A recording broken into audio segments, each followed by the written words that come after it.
tried to sell Pong for probably 4 months before we sold any. We took it to the toy show and got no response. We took it to, all kinds of appliance chains, not a single taker. Took all the toy chains, not a single taker. And we thought we had a real turkey on our hands. And yet we knew when we talked to customers that there was a demand for it, that we could sell them to people. But how do you get distribution? I mean, because the toy stores said it's too expensive for us. $29.95 is the highest price thing that we have in our stores.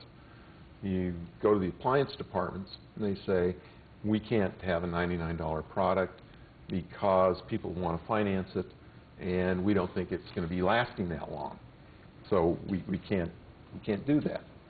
And so the breakthrough came with a single buyer at Sears Roebuck, who we just called after we'd gotten turned down in the Sears Roebuck toy department.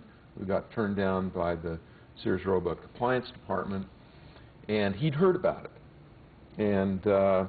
And he said, and the previous Christmas, he had done a big job in home pool tables.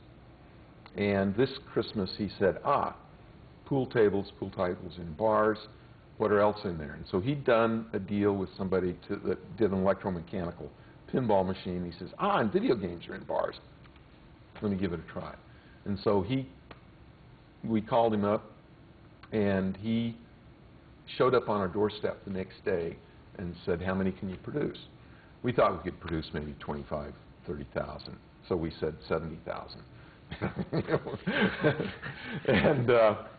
And he came back with an order for 150,000. And we said, there's just no way we can fund that.